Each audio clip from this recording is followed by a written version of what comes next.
Welcome to the Explainer. Okay, if you're holding a massive amount of wealth tied up in a single stock or maybe a highly concentrated asset, well, you already know exactly how stressful it can be. I mean, sure, it feels absolutely amazing when that asset is climbing and your net worth is surging. But let's be real, holding concentrated wealth is incredibly risky. You are quite literally one bad earnings report, one unexpected regulatory change, or just one broad market shift away from taking a massive hit. So that brings us to the million-dollar question. And for some of you watching, I mean that quite literally. How do you actually diversify a concentrated stock position without triggering a massive tax bill that just completely wipes out a huge percentage of your gains? Well, today we're going to unpack 5 specific, highly strategic ways to do exactly that. We'll be comparing Section 351 exchanges, Section 721 funds, structured collars, charitable remainder trusts, and of course, the simple act of selling outright. And we'll be highlighting the exact trade-offs and requirements for every single one of them. Here's our roadmap for today. We'll cover 1. The concentrated wealth dilemma, 2. A deep dive into Section 351, 3. Common Section 351 traps, 4. Alternative diversification strategies, 5. Which strategy fits you, and 6. Your next steps. Let's jump right into part 1, the concentrated wealth dilemma. Ultimately, every decision you make with a concentrated position really comes down to a classic tug of war. On one hand, you could just rip the Band-Aid off, right? Just sell the stock. It's definitely the most flexible path. You get cash in hand immediately. But you're sacrificing a huge chunk of your wealth to the IRS in immediate capital gains taxes. On the other hand, to avoid that massive tax hit, you have to step into the complex world of tax deferral. Now, these alternative strategies are incredibly rewarding and they preserve your capital, but as we're going to see, they require navigating some very strict, unforgiving rules. And that perfectly sets up Part 2, Deep Dive, Section 351. We're starting with Section 351 because it's a perfect illustration of how a tax-deferred exchange actually functions under the hood. Let me act as your translator here for a second. Section 351 is a U.S. tax rule that, in plain English, allows you to move assets into a corporation and get stock back in return. Now, notice the absolutely crucial distinction at the end there. The tax is deferred. It's not erased. Your new stock takes on what's called a carryover basis from your original property. So the IRS is basically just hitting the pause button on your taxes. The embedded gain is still there, waiting for a later taxable event. But for now, your capital gets to stay fully deployed. But to hit that pause button, you need this specific 1-2-3 punch. First, you got to transfer property. And the IRS defines property pretty broadly here. It includes things like cash, equipment, or real estate. Second, you must receive stock in exchange for that property. And third, you must have control immediately. In strict IRS speak, control means the transferors own at least 80% of the combined voting power and 80% of each non-voting stock class right after the exchange happens. If you miss even one of those 3 steps, the deferral completely falls apart. So let's put some real numbers to this to see how the math shakes out. Imagine you own heavy equipment worth $100,000 today, but your tax basis, so what you originally paid for it, is only $40,000. If you transfer that equipment to a newly formed corporation solely in exchange for 100% of their stock, Section 351 usually lets you avoid paying tax right now on that $60,000 of built-in gain. 0 tax today. It's an incredibly powerful tool to keep your capital working for you rather than just sending a big check off to the government prematurely. But, of course, we need to talk about Part 3, Common Section 351 traps. Because in the vast, wild landscape of the tax code, every single financial benefit comes with a catch. First up is a fantastic little tax term, boot. Yeah, if you receive stock in the exchange, but you also receive cash, debt relief, or any other property on the side, that extra value is called boot. And let me tell you, the IRS does not let boot slide. If you receive it, or if the liabilities assumed by the corporation exceed your initial basis in the property, well, congratulations, you've just triggered a taxable gain.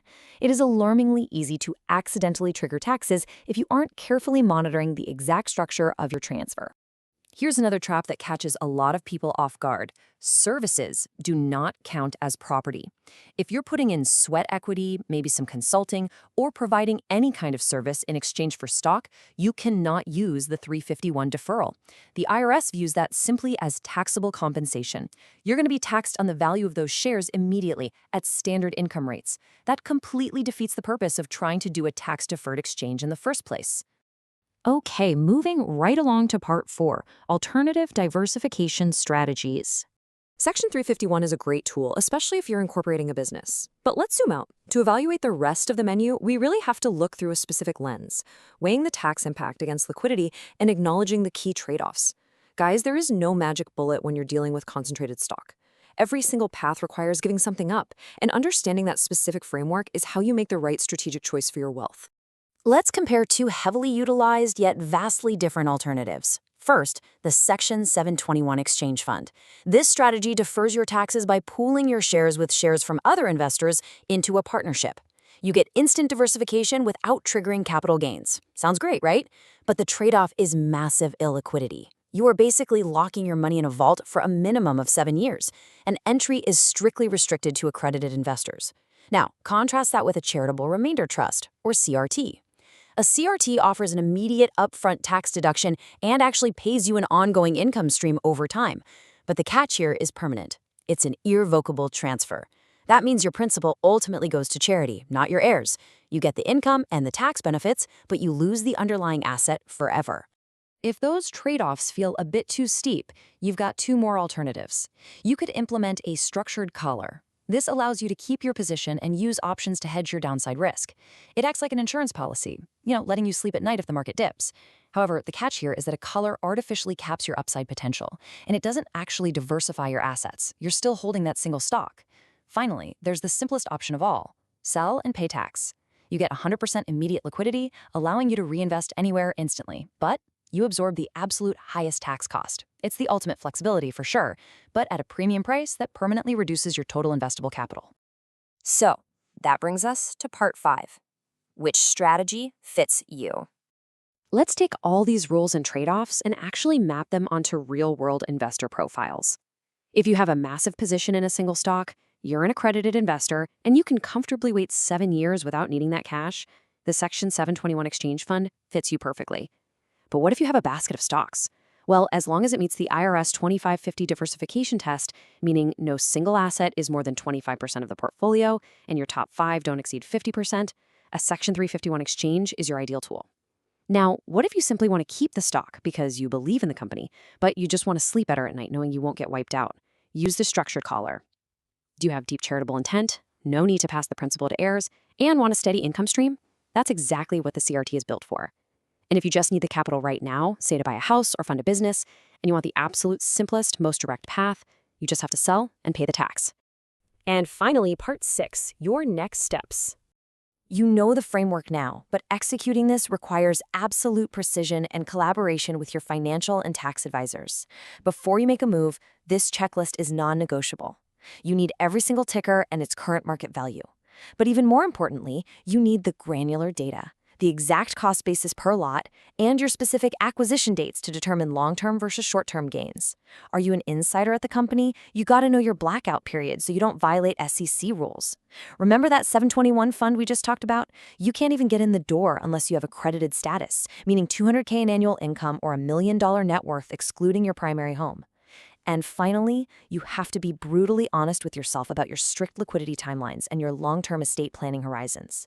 Without all this data, your advisor is basically flying blind. So we've covered the complexities of Section 351 deferrals, the 7-year lockups of 721 funds, the charitable impacts of CRTs, the hedging of callers, and the sheer cost of immediate liquidity.